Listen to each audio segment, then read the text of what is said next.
Tout est cassé chez lui, le conducteur a percuté Pierre Palmade jugé dans un état préoccupant. Une semaine après le terrible accident de voiture provoqué par Pierre Palmade, l'état de santé du conducteur et de son fils est toujours jugé préoccupant.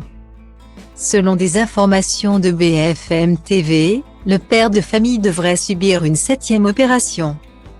Déjà une semaine que les enquêteurs essaient de retracer le scénario de cette terrible nuit du 10 février.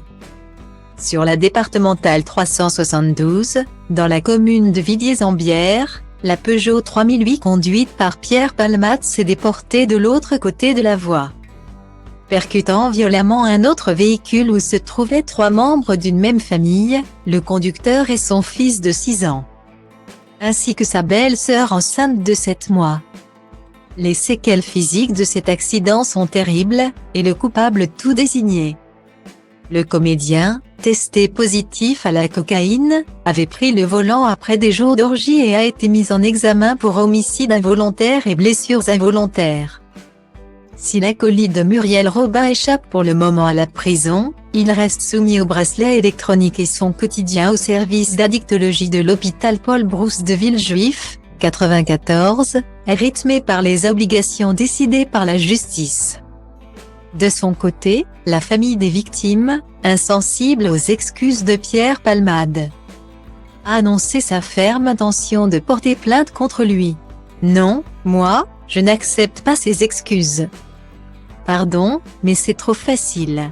Il y a 2 vies en danger, on ne sait même pas s'ils vont se réveiller. Déclarait une proche à nos confrères de Puro-Peuple. Les dernières nouvelles de l'état de santé du conducteur et de son enfant sont en effet préoccupantes. Selon les informations de BFM TV, l'homme de 38 ans est toujours plongé dans un coma artificiel et se prépare à une 7e opération. Il a des fractures partout. La jambe, les bras, les épaules. Il n'a rien à la tête. Mais tout est cassé chez lui, a dévoilé son neveu.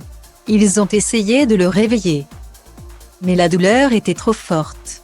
Quant à son petit garçon, souffrant de graves vertiges, il pourrait ne pas sortir indemne de cet accident. Il a la mâchoire cassée et a reçu un choc sur la tête. Il est toujours sous le choc.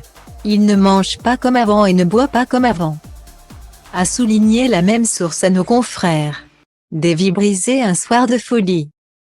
Geantă și pleacă, grăbește-te că trenul ăsta nu așteaptă. Dar eu știu deja că vreau cu totul altceva. Închide ochii, îți poți imagina că lumea e a ta și în plus poți să sari sus, sus, sus.